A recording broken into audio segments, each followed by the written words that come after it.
कोटा के बहुचर्चित history sheeter देवा गुर्जर हत्याकांड मामले की जांच लगभग 20 दिनों में पूरी कर ली गई है। 7 अप्रैल को गठित की गई एसआईटी यानी स्पेशल इन्वेस्टिगेशन टीम ने अपनी जांच के दौरान ताबड़तोड़ गिरफ्तारियां की।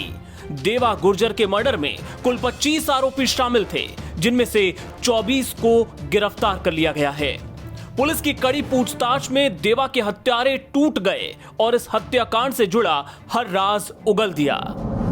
आखिर देवा गुर्जर की हत्या क्यों की गई? एक शख्स को मारने के लिए 25 लोग कैसे एकजुट हो गए, जबकि इनमें से कई तो एक दूसरे को जानते तक नहीं थे? जांच के दौरान इन 2 बड़े सवालों के जवाब मिल गए हैं।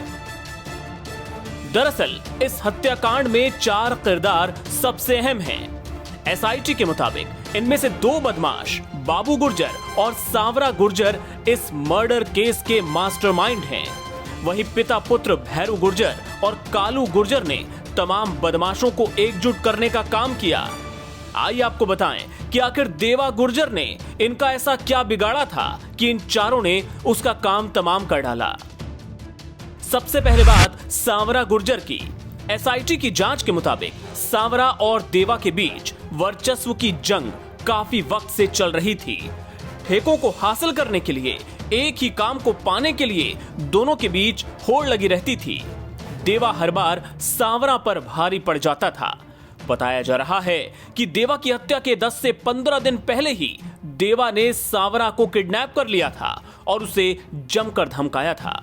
सांवरा के दिल में उसी दिन से बदले की आग जलने लगी थी और उसने देवा को सबक सिखाने की ठान ली थी। और अब बात बाबू गुर्जर की। बाबू गुर्जर देवा का दोस्त था, पर पैसों को लेकर दोनों के बीच अक्सर अनबन होती रहती थी। एसआईटी की जांच में पता चला कि रावत भाटा में दोनों ने एक प्लॉट पर कब्जा किया था। इस प्लॉट की कीमत 25 लाख रुपए से ज्यादा थी, पर देवा बाबू को आधा हिस्सा न देकर सिर्फ 4 लाख में निपटाना चाह रहा था। तभी से बाबू के दिल में भी देवा के लिए बदले की आग जलने लगी। भैरू और कालू गुर्जर।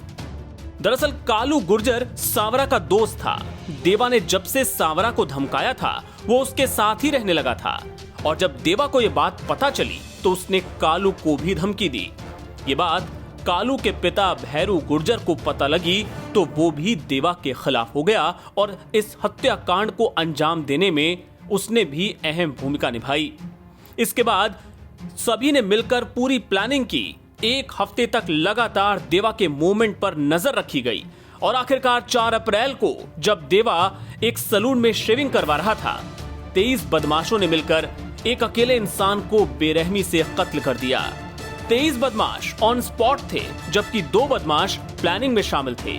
7 अप्रैल को गठित की गई एसआईटी ने 20 से ज्यादा कैमरों को खंगाला, 30 से ज्यादा मोबाइलों को ट्रेस किया, हजारों किलोमीटर तलाशी की, जंगलों की खाक छानी और तब जाकर 24 बदमाश गिरफ्तार कर लिए गए। 25वां बदमाश भैरू गुर्जर अब भी फरार चल रहा है, लेकिन एसआईटी उसे जल्द पकड़ लेने का दावा कर रही है। एनबीटी ऑनलाइन की रिपोर्ट।